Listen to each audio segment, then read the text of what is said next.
ಲೋಕ ಎಲೆಕ್ಷನ್ ಬೆನ್ನಲ್ಲೇ ರಾಜ್ಯದಲ್ಲಿ ನಾಥ ಆಪರೇಷನ್. ಲೋಕಸಭೆ ಎಲೆಕ್ಷನ್ ನಂತರ ಕಾಂಗ್ರೆಸ್ ಸರ್ಕಾರ ಹಾಗಾದ್ರೆ ಪತನಗೊಳ್ಳುತ್ತಾ? ಒಂದು ಸ್ಫೋಟಕ ಹೇಳಿಕೆಯನ್ನ ನೀಡಿದ್ದಾರೆ ಏಕನಾಥ್ ಶಿಂದೆ. ಏಕನಾಥ್ ಶಿಂದೆ ಹೇಳಿಕೆಯಿಂದ ಈಗ ರಾಜ್ಯ ರಾಜಕಾರಣದಲ್ಲಿ ಸಂಚಲನ ಮೂಡಿದೆ. ಯಾವ ಮಹಾನ್ ನಾಯಕನಿಗೆ ಹಾಗಾದ್ರೆ ಬಿಜೆಪಿ ಹೈಕಮಾಂಡ್ ಗಾಳ ಹಾಕಿದೆ ಅನ್ನೋ ಪ್ರಶ್ನೆ. ಸಿಎಂ ಕುರ್ಚಿ ಕಿತ್ತಾಟದಿಂದಲೇ ಕೈ ಸರ್ಕಾರ ಹಾಗಾದ್ರೆ ಬಿದ್ದು ಹೋಗುತ್ತಾ? ಯಾವ್ಯಾವ ಶಾಸಕರ ಮೇಲೆ ಬಿಜೆಪಿ ಟೀಮ್ ಈಗ ಕಣ್ಣು ಹಾಕಿದೆ ಅನ್ನುವಂತ ಪ್ರಶ್ನೆ ಕೂಡ ಕಾಡ್ತಾ ಇದೆ. ಈಗಾಗಲೇ ಒಂದು ಶಾಕಿಂಗ್ ಸ್ಟೇಟ್ಮೆಂಟ್ ಅನ್ನ ಕೊಟ್ಟರು. ಮಹಾರಾಷ್ಟ್ರ ಮಾದರಿ ಆಪರೇಷನ್. ಮಹಾರಾಷ್ಟ್ರ ಸಿಎಂ ಏಕನಾಥ್ ಶಿಂದೆ ಸ್ಫೋಟಕ ಹೇಳಿಕೆಯನ್ನ ಕೊಟ್ಟರು. ಕರ್ನಾಟಕ ಸರ್ಕಾರವನ್ನ ಕೆಡವುವುದಕ್ಕೆ ಹಾಗಾದ್ರೆ ಮುಹೂರ್ತ ಫಿಕ್ಸ್ ಆಯ್ತಾ ಅನ್ನುವಂತ ಪ್ರಶ್ನೆ ಈಗ ಕಾಡ್ತಾ ಇದೆ. ಒಂದು ಸ್ಫೋಟಕ ಹೇಳಿಕೆಯನ್ನ ಕೊಟ್ಟಿದ್ದಾರೆ. ಆ ಹೇಳಿಕೆಯ ನಂತರದಲ್ಲಿ ಆಪರೇಷನ್ ನಡೀತಾ ಇದೆಯಾ ಅನ್ನುವಂಥ ಪ್ರಶ್ನೆಗಳು ಕೂಡ ಈಗ ಕಾಡ್ತಾ ಇದೆ. ಚುನಾವಣೆಯ ಬಳಿಕ ಕಾಂಗ್ರೆಸ್ ಸರ್ಕಾರಕ್ಕೆ ದೊಡ್ಡ ಆಪತ್ತು ಕಾದಿದೆ ಅನ್ನುವಂಥ ಮಾತನ್ನ ಕೂಡ ಹೇಳಿರೋದ್ರಿಂದ ಈ ಹೇಳಿಕೆಯ ನಂತರದಲ್ಲಿ ಸಾಕಷ್ಟು ಚರ್ಚೆಗಳಾಗ್ತಾ ಇದೆ. ಮಹಾರಾಷ್ಟ್ರ ಸಿಎಂ ಹೇಳಿಕೆಯಿಂದ ಕಾಂಗ್ರೆಸ್ ಈಗ ಹೈ ಅಲರ್ಟ್ ಆಗಿದೆ. ಕಾಂಗ್ರೆಸ್ ಅಸಮಾಧಾನಿತ ಶಾಸಕರ ಮೇಲೆ ಹೈಕಮಾಂಡ್ ನಿಗಾ ಇಟ್ಟಿದೆ. ಸಿಎಂ ಸಿದ್ದರಾಮಯ್ಯ, ಡಿಸಿಎಂ ಡಿಕೆ ಶಿವಕುಮಾರ್ಗೂ ಕೂಡ ವರಿಷ್ಠರು ಈಗ ಸೂಚನೆ ಕೊಟ್ಟಿದ್ದಾರೆ. ಶಾಸಕರ ಚಲನವಲನ ಎಲ್ಲದರ ಮೇಲೂ ಕೂಡ ಕಣ್ಣಿಟ್ಟಿದ್ದಾರೆ ಸಿಎಂ ಡಿಸಿಎಂ. ಈ ಹಿಂದೆಯೂ ಕೂಡ ಆಪರೇಷನ್ ಕಮಲದ ಬಗ್ಗೆ ಡಿಕೆ ಶಿವಕುಮಾರ್ ಸುಳಿವನ್ನ ಕೊಟ್ಟಿದ್ರು. ಆಗ ಬಿಜೆಪಿ ಅದನ್ನ ಅಲ್ಲಗಳೆದಿತ್ತು.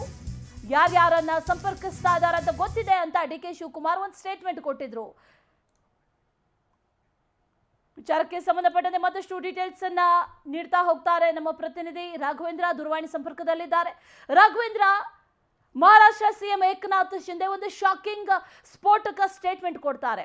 ಆ ಸ್ಟೇಟ್ಮೆಂಟ್ ನಂತರದಲ್ಲಿ ಸಾಕಷ್ಟು ಚರ್ಚೆಗಳಾಗ್ತಾ ಇದೆ. ಜೊತೆಗೆ ಕಾಂಗ್ರೆಸ್ನಿಂದಲೂ ಕೂಡ ಯಾವ್ಯಾವ ಅಸಮಾಧಾನಿತರಿದ್ದಾರೆ ಅವರನ್ನ ಉಳಿಸ್ಕೊಳ್ಳುವಂತ ಪ್ರಯತ್ನಗಳು ಕೂಡ ಆಗ್ತಾ ಇದೆ ಅನ್ನುವಂಥದ್ದು ಒಂದು ವಿಚಾರ. ಆದ್ರೆ ನಿಜಕ್ಕೂ ಕೂಡ ಆಪರೇಷನ್ ನಡೀತಾ ಇದೆಯಾ ಅನ್ನುವಂತ ಪ್ರಶ್ನೆ, ಈ ಕಾಂಗ್ರೆಸ್ ಸರ್ಕಾರಕ್ಕೆ ಹಾಗಾದ್ರೆ ಆಪತ್ತು ಕಾದಿದೆಯಾ ಅನ್ನುವಂತ ಪ್ರಶ್ನೆ ಕೂಡ ಕಾಡ್ತಾ ಇದೆ. ಏನೇನು ಡೀಟೇಲ್ಸ್ ಇದೆ ರಾಘವೇಂದ್ರ? ಅಶ್ವಿನಿ, ಪ್ರಮುಖವಾಗಿ ಏನು ಮಹಾರಾಷ್ಟ್ರದ ಸಿಎಂ ಏಕನಾಥ್ ಶಿಂದೆ ಅವರು ಕೊಟ್ಟಂತಹ ಸ್ಟೇಟ್ಮೆಂಟ್ ಏನಿದೆ ಅದು ಇಡೀ ರಾಜ್ಯ ರಾಜಕೀಯದಲ್ಲಿ ದೊಡ್ಡ ಮಟ್ಟದ ಸಂಚಲನಕ್ಕೆ ಕಾರಣವಾಗಿತ್ತು. ಇದೀಗ ಏನು ಕೆಲವೊಂದಿಷ್ಟು ವಿಷಯಗಳನ್ನ ಇಟ್ಕೊಂಡು ಬಿಜೆಪಿ ನಾಯಕರ ಮೇಲೆ ಕಾಂಗ್ರೆಸ್ ನಾಯಕರು ಈಗಾಗಲೇ ವಾಗ್ದಾಳಿಯನ್ನು ಮಾಡ್ತಾ ಇದ್ದಾರೆ. ಯಾವುದೇ ಕಾರಣಕ್ಕೂ ಸಹ ಸರ್ಕಾರವನ್ನ ಬೀಳಿಸೋದಕ್ಕೆ ಸಾಧ್ಯವಿಲ್ಲ. ಏನು ಹುಡುಗಾಟನ ಸರ್ಕಾರವನ್ನ ಬೀಳಿಸೋದಕ್ಕೆ 50 ಜನ ಅವರ ಅವಶ್ಯಕತೆ ಇದೆ.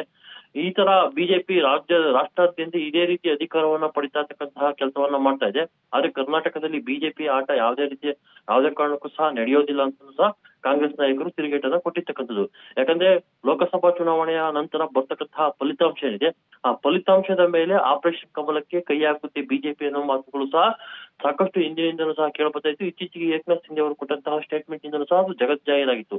ಹೀಗಾಗಿ ಇದರಿಂದ ಅಲರ್ಟ್ ಆಗಿರ್ತಕ್ಕಂತಹ ಕಾಂಗ್ರೆಸ್ ನಾಯಕರು ಬಿಜೆಪಿ ನಾಯಕರಿಗೆ ತಿರುಗೇಟನ್ನು ಕೊಡುವ ಮುಖಾಂತರ ಮೊದಲು ತಮ್ಮ ಸ್ಥಾನಗಳನ್ನ ಭದ್ರ ಮಾಡಿಕೊಳ್ಳಿ ಅಂತ ಹೇಳ್ಬಿಟ್ಟು ತಿರುಗೇಟನ್ನ ಕೊಡ್ತಾರೆ. ಇದ್ರ ಬಗ್ಗೆ ಸ್ವತಃ ಡಿಸಿಎಂ ಡಿಕೆ ಶಿವಕುಮಾರ್ ಅವರು ಸಹ ಒಂದು ಮಾತನ್ನ ಹೇಳಿದ್ರು.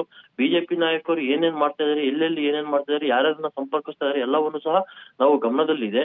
ಅದಕ್ಕೆ ಸರಿಯಾದ ಸಮಯದಲ್ಲಿ ಸೂಕ್ತ ಸಮಯದಲ್ಲಿ ಸೂಕ್ತ ಉತ್ತರವನ್ನ ನಾವು ಸಹ ಕೊಡ್ತೀವಿ ಅಂತ ಹೇಳುವ ಮುಖಾಂತರ ಬಿಜೆಪಿ ನಾಯಕರಿಗೆ ತಿರುಗೇಟನ್ನ ಕೊಟ್ಟಿದ್ರು. ಅಶ್ವಿನಿ.